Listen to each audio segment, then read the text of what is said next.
किसी भी टाइप का अगर आपका हर्निया है तो वो हर्निया से आपको मुक्ति मिल सकती है। आपको लेना है एक खीरा, 2 इंच का टुकड़ा आपको लेना है अदरक का। जहां पे भी हर्निया है उस जगह पे सुबह और शाम इसको लगाकर 2 मिनट गोल गोल घुमा के मसाज करनी है। महानगर की भागती दौड़ती जिंदगी में कुछ प्रॉब्लम्स ऐसी होती हैं, जब हो जाती हैं तो बाहर से देखकर बिल्कुल भी पता नहीं चलता, लेकिन अंदर ही अंदर उसकी तकलीफ जो होती है कई बार जानलेवा होती है। ऐसा ही एक प्रॉब्लम है जिसको कि हर्निया की प्रॉब्लम कहते हैं। और आज मैं हर्निया के बारे में एक ऐसा मिराकुलस आपको रेमेडी बताने वाली हूँ जिसको आपने लगातार अगर 30 दिन तक यूज कर लिया तो किसी भी टाइप का अगर आपका हर्निया है तो वो हर्निया से आपको मुक्ति मिल सकती है। तो बने रहिए हमारे साथ। तो चलिए फटाफट वीडियो स्टार्ट कर लेते हैं। हेलो, सलाम, नमस्ते, सत श्री अकाल, केम छो। मेरा नाम पुनीता झा है और आप देख रहे हैं आपका अपना YouTube channel holistic health with Punita, जहां पे मैं आपको बड़ी बड़ी बीमारियों को कैसे छोटे छोटे घरेलू उपाय से हरा सकते हैं उसके बारे में इंफॉर्मेशन शेयर करती हूँ। ये जो हर्निया की प्रॉब्लम है ये आज के टाइम में बहुत सारे लोगों को है। कई बार ये अर्ली स्टेज में पता नहीं चलता जब तक कि आप डॉक्टर के पास नहीं जाते हैं। हर्निया एक्चुअल में होता क्या है अगर मैं बताऊं तो एक हर्निया जो है वो लम्प्स बन जाता है टिश्यूज का या किसी ऑर्गन का, मतलब कि कोई चीजें इकट्ठी हो जाती है, इकट्ठी होकर एक उभार सी आ जाती है जिसके वजह से ये हर्निया की प्रॉब्लम होती है। हर्निया की प्रॉब्लम अगर कहें तो 4 तरह की होती है। ये छोटे बच्चे से लेकर बुजुर्ग तक में देखी जाती है। मेंस में ये थोड़ी सी डिफरेंट तरह की प्रॉब्लम होती है, लेकिन बाकी लोगों में पेट में आपको हो सकता है, बच्चों में ये प्रॉब्लम हो सकती है, मेंस के अंडकोश में ये प्रॉब्लम हो सकती है। और जब हर्निया होती है तो इनिशियल स्टेज में पता नहीं चलता, लेकिन पेन इसका कई बार बहुत ही ज्यादा होता है। और जब हम डॉक्टरों के पास जाते हैं तो डॉक्टर सीधे सादे शब्दों में कहते हैं कि इसका सिर्फ और सिर्फ एक इलाज है, वो क्या है? सर्जरी। सर्जरी कराने के बाद क्या ये पूरी तरीके से खत्म हो सकता है? बिल्कुल नहीं, क्योंकि ये क्या होता है, इंटरनल इन्फ्लेमेशन की वजह से वो लम्प्स बनते हैं, वो बल्जेज जो बनते हैं वो इंटरनल इन्फ्लेमेशन की वजह से बनते हैं। फिर कोई आपके बॉडी में प्रॉब्लम होगी, फिर कोई चैलेंजेज होगा, फिर से वो जो है इन्फ्लेमेशन होगा और वो बल्जेज दोबारा से बन जाएंगे। तो कितनी बार आप सर्जरी कराते रहेंगे? इसलिए आज कुछ इस तरह के हम रेमेडी को बात करने वाले हैं जिससे कि इंटरनली आपका शरीर क्लीन होता रहे, ताकि इंटरनल इन्फ्लेमेशन नहीं हो। और ऊपर से अगर हर्निया की प्रॉब्लम ऑलरेडी हो गई है तो उसको कैसे आप हटा सकते हैं उसके बारे में भी जानकारी शेयर करेंगे। उससे पहले हम ये जान लेते हैं कि हर्निया होने के कारण क्या क्या होते हैं, इसके सिम्टम्स क्या क्या होते हैं और कितने तरह के हर्निया होते हैं। हर्निया की बात करें तो बेसिकली ये 4 प्रकार की होती हैं। पहले प्रकार जो होती हैं जिसको कि अम्बिकल हर्निया कहते हैं, ये मोस्टली छोटे बच्चों में देखी जाती है। अम्बिकल या नाभि हर्निया का मतलब ये होता है कि आपकी नाभि जो है वो अंदर की तरफ से खिसक जाती है, जिसके वजह से ये प्रॉब्लम होती है। बेसिकली जब शिशु छोटे बच्चे होते हैं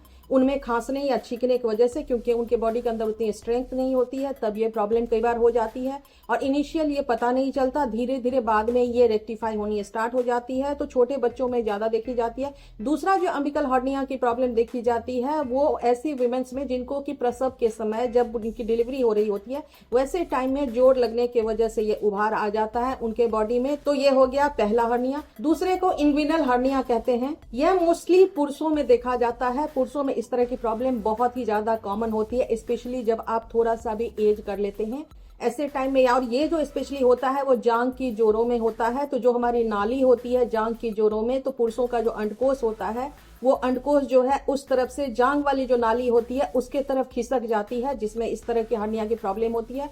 जिसमें कई बार लोगों को पेन बिल्कुल नहीं होता, साइजेज कई बार बहुत ज्यादा इंक्रीज हो जाते हैं, या कई बार बहुत ज्यादा लोगों को पेन भी होती है और यूरिनेशन में भी प्रॉब्लम होती है। तीसरे तरह की जो हर्निया होती है उसको फीमोरल हर्निया कहते हैं। ये जो फीमोरल हर्निया होती है वैसे 20% ही केसेस देखे जाते हैं, लेकिन ये मोस्टली फीमेल्स के अंदर, औरतों के अंदर ज्यादा पाई जाती है, जिसमें उनके इंटरनल जो अंग्स हैं वो जांघ के तरफ थोड़े से खिसक जाते हैं और जिसकी वजह से उसमें बहुत सारी और बहुत तरह के प्रॉब्लम्स और चैलेंजेस होती हैं। और चौथी होती है जिसको कि इंसिजनल हर्निया कहते हैं। ये जब किसी तरह की सर्जरी होती है और सर्जरी में कुछ इस तरह की प्रॉब्लम हो जाती है तो एक उभार से निकल के आ जाती है, कुछ अंग के अंदर एक लंप से या बल्जेस से बन जाते हैं और वो उभार के रूप में, हर्निया के रूप में दिखने लगती है। ये चारों ही तरह की अगर आपको हर्निया है तो भी आज जो मैं आपको रेमेडी बताने वाली हूँ उससे आपको जरूर फर्क आएगा। अब हर्निया होने के कारण जो है वो कई सारे हैं, जिसमें कुछ कारण है वो इस प्रकार से हैं कि आपने कोई हैवी सामान उठा लिया, या फिर ये जेनेटिक भी हो सकती है, आप ज्यादा धूम्रपान करते हैं, आप ओवर वेट हैं, आपको रातों को नींद ठीक से नहीं आती है, खाना आपका प्रॉपर डाइजेस्ट नहीं होता, रेगुलर बेसिस पे कॉन्स्टिपेशन रहती है जिसकी वजह से आप जोर ज्यादा लगाते हैं, जिसकी वजह से आंतों पे ज्यादा खिंचाव पड़ता है, या जैसा कि मैंने बोला कि बच्चों में अगर होती है तो वीकनेसेस की वजह से भी कई बार ये प्रॉब्लम देखी जाती है। या फिर लास्ट में जिन लोगों को यूरिनेशन से रिलेटेड किसी भी तरह की प्रॉब्लम है, प्रोस्टेट की प्रॉब्लम मेंस के अंदर है, या विमेंस में भी कुछ इस तरह की अगर प्रॉब्लम है, यूरिनरी ट्रैक्ट से रिलेटेड जिनको प्रॉब्लम है, ऐसे लोगों में ही भी किसी न किसी तरह की हार्निया देखी जाती है। हार्निया जो है बेसिकली आंतों से रिलेटेड प्रॉब्लम है, नाभि से रिलेटेड प्रॉब्लम है। तो जब भी किसी व्यक्ति को इस तरह की प्रॉब्लम होती है तो सबसे पहले देखा यह जाता है कि उनके पेट का आकार जो है वो चेंज होने लगता है, लगातार बेसिस पे उनको छींक आने लगती है, पेट पर अगर आप हाथ लगाएंगे तो ठप ठप की आवाज आने लगती है। उसके साथ कई बार जो अंडकोश बढ़ जाती है तो उसमें जांघों के आसपास की जो है वो एरिया स्वलन भी हो जाती है, या कई बार वो लटकने की वजह से वहां बहुत ज्यादा पेन की शिकायत हो जाती है। जब यूरिन पास करते हैं तो पेन महसूस होता है और बहुत ज्यादा थकावट लगती है। ये कुछ सिम्टम्स थे जिससे कि आप पता लगा सकते हैं कि आपको हर्निया की प्रॉब्लम है या नहीं। बेसिकली ये पेट की प्रॉब्लम है, इसलिए पेट का आकार बढ़ना जो है वो सबसे पहले निशानी होती है, एक लंप सा आपको दिखना स्टार्ट हो जाता है। अब हम बात करते हैं सावधानियों की, फिर मैं बात करूंगी रेमेडी की। तो सावधानियों में आप सबको पता है कि कॉन्स्टिपेशन नहीं होना देना चाहिए। इसके लिए आपको रेगुलर बेसिस पे अपने पेटों की सफाई करनी चाहिए। पेटों की सफाई मतलब कि आंतों की सफाई होनी चाहिए। मोशन जो है वो आपका एवरीडे नॉर्मल होना चाहिए। दूसरी, आपके यूरिनेशन प्रॉपर होना चाहिए, मतलब आपके किडनी का प्रॉपर फंक्शन करना चाहिए। तीसरी चीज जो है वो ये कि आपका पानी का जो कंटेंट है वो एवरीडे 3 से 4 लीटर होना चाहिए, ताकि किडनी प्रॉपर फिल्टर कर सके और जितने भी वेस्टेज है वो बॉडी से बाहर निकल सके। फाइबर कंटेंट खाने में ज्यादा होनी चाहिए, सो दैट की फाइबर की वजह से आपका मोशन रेगुलर और रेगुलेट रह सके। अपने वेट को कंट्रोल करना चाहिए। हर बीमारी का जड़, जैसे कि आपको पता है आज के टाइम में मोटापा हो गया है, तो मोटापा को कंट्रोल करने की कोशिश करना चाहिए। रेगुलर बेसिस पे योगाभ्यास करना चाहिए, अनुलोम विलोम, सूर्य नमस्कार का रेगुलर बेसिस पे प्रैक्टिस करना चाहिए। उसके साथ साथ सुबह प्रातःकाल उठते ही आपको आधे घंटे की जरूर गर्म पानी पीने के बाद वॉक करना चाहिए। और इसके साथ साथ नींद पूरी आनी चाहिए, क्योंकि जब नींद पूरी नहीं होती है तो आपके बॉडी में bad type of hormone create होता है, जो कि आपके बॉडी के बहुत सारे ऑर्गन को डैमेज करने का काम करती है। और last but not the least, खाना उतना ही खाएं जितना की भूख लगी हुई हो। और दूसरा, चबा चबा कर बहुत ज्यादा खाना खाएं, क्योंकि जब आप चबा चबा कर खाना खाते हैं तो आपके पेट के अंदर सलाइवा बहुत ज्यादा जाता है, जिसकी वजह से एसिडिटी क्रिएट नहीं होती। एसिडिटी क्रिएट नहीं होती तो इंटरनल इन्फ्लेमेशन नहीं होता। इंटरनल इन्फ्लेमेशन नहीं होती है तो कहीं पे स्वेलिंग या उभार या बल्जेज नहीं बनते हैं। ठीक है, तो ये हो गया कुछ प्रिकॉशंस जिसको कि ध्यान रखना जरूरी है। अब हम आते हैं रेमेडी पे। रेमेडी में 2 चीजें करनी आपके लिए बहुत जरूरी है। एक जो मैं पहले भी बता चुकी हूं कि जब भी आपको पेट से रिलेटेड किसी भी तरह की प्रॉब्लम होती है या लीवर से रिलेटेड प्रॉब्लम होती है, इमीडिएटली अपने डाइट में सुबह उठते ही एक जूस को शामिल करना स्टार्ट कर दीजिए। उस जूस के लिए आपको लेना क्या क्या है? आपको लेना है 1 खीरा, नॉर्मल खीरा जो आती है, 1 खीरा लेना है आपको। 2 इंच का टुकड़ा आपको लेना है अदरक का, 1 मुट्ठी लेना है पुदीना, और 4 पीस आपको लेना है आंवला। 1 गिलास पानी मिक्सी में डाल के इन सबको पीस लीजिए, छान लीजिए, और सुबह सुबह उठते खाली पेट आप इसको पीना शुरू कर दीजिए। इंटरनल कॉन्स्टिपेशन है उसको हटा देगा, इंटरनल इन्फ्लेमेशन है, सूजन है उसको हटा देगा, जो लम्प्स बन रहे हैं उसको धीरे धीरे रिड्यूस करना शुरू कर देगा। लीवर में अगर थिकनेस आ गई है, फैटीनेस आ गई है, लीवर पे जो फैट इकट्ठा हो गया है, सोराइसिस की प्रॉब्लम क्रिएट हो रही है, या लीवर में certain type of infection create हो रही है, उसको क्लीन करना स्टार्ट कर देगा। उसके साथ साथ आपके किडनी में जो ब्लॉकेज वगैरह आ जाती है, जिसके वजह से प्रॉपर फिल्ट्रेशन नहीं होता, उस फिल्ट्रेशन में भी आपको हेल्प करेगा।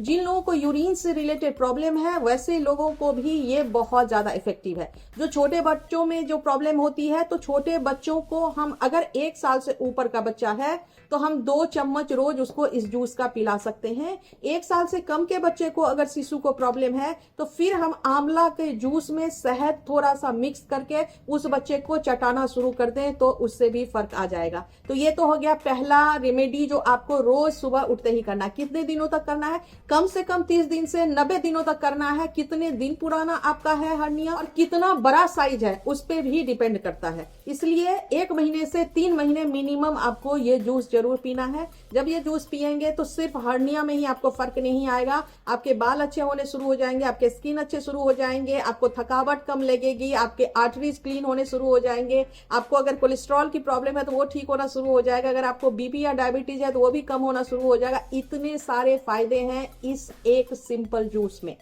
ठीक है, अब हम आते हैं अपने दूसरे रेमेडी पे। दूसरे रेमेडी के लिए हमें क्या करना है कि हमें 1 चम्मच एलोए वेरा लेना है। ये फ्रेश एलोए वेरा का जूस आपको निकालना है अपने घर में। एलोए वेरा ले लेना है, उसको छील कर घिस लेना है। घिस करके इस तरह का 1 चम्मच आपको एलोए वेरा का पहले जूस बनाना है। उसके अंदर में ये कैस्टर ऑयल जो आती है, अरंडी का तेल, ये 1 चम्मच हम अरंडी का तेल डाल देंगे। 1 सवा चम्मच 1.5 चम्मच भी डाल ले, कोई हर्ज नहीं है। इसके अंदर में अब आधा चम्मच काली मिर्च का पाउडर, घर का बना हुआ आधी चम्मच काली मिर्च का पाउडर डाल देंगे। और इसके अंदर में अब डालेंगे 1 चम्मच अदरक का रस।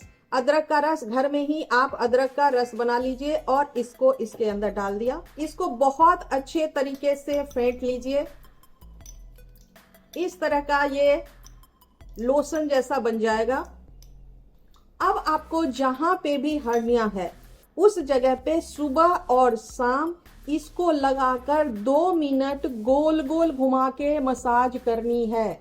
मेरी बात ध्यान दीजिएगा, ऐसे ऐसे मसाज नहीं करना है। मसाज करने का एक तरीका होता है, आपको गोल गोल घुमा के इस तरह से मसाज करना है। 2 मिनट जरूर आपको मसाज करनी है हर रोज। ये भी कितने दिनों तक? 30 दिन से 90 दिनों तक करना है। छोटे बच्चे हैं तो उनको भी कर सकते हैं, जिनको धड़न की प्रॉब्लम हो जाती है, नाभि से रिलेटेड प्रॉब्लम हो जाती है, वैसे लोगों के लिए भी ये बहुत ज्यादा इफेक्टिव ट्रीटमेंट है। और इसको अच्छे से मसाज करना है उस लम्प्स के ऊपर, और धीरे धीरे करके इससे इसके अंदर क्या है, इसके अंदर जितनी चीजें हैं वो एंटी इन्फ्लामेटरी है जो कि इसके साइजेज को छोटा करेंगी। उसके साथ साथ जो इसके अंदर चीजें डली हुई हैं वो क्या करती हैं कि जो स्किन के अंदर जो लम्प्स बनते हैं उन लम्प्स को धीरे धीरे छोटा करना और रिड्यूस करना स्टार्ट कर देती हैं। उसके साथ जो किसी तरह का इन्फेक्शन वगैरह होता है उसको दूर कर देती हैं। और सबसे बड़ी बात कि आप देखेंगे जब आप जूस पिएंगे और बाहर से ये लगाएंगे तो आपको अपने आप में, चाहे तो आप फोटोग्राफ खींच के पहले रख लीजिएगा और उसके बाद देखिएगा कि 1 महीने में क्या साइज छोटा हुआ, 2 महीने में क्या साइज छोटा हुआ, और 3 महीने सीधा करने के बाद आप मुझे फीडबैक में जरूर बताइएगा कि करने के बाद आपका कितना कम हुआ, कितना आपको फर्क आया। अब तक अगर आपने होलिस्टिक हेल्थ विद पुनीता को सब्सक्राइब नहीं किया तो सब्सक्राइब कर लीजिए, बेल बटन को क्लिक कर दीजिए। आप मुझे इंस्टाग्राम और फेसबुक पे भी होलिस्टिक हेल्थ विद पुनीता से फॉलो कर सकते हैं, जहां मैं इसी तरह की इंटरेस्टिंग और मजेदार वीडियो डालती हूँ। मिलते हैं अगले हफ्ते, तब तक हैप्पी रहिए, हेल्दी रहिए, मुस्कुराते रहिए, अपना और अपने परिवार का बहुत सारा ख्याल रखिए। थैंक यू सो मच मुझे वॉच करने के लिए।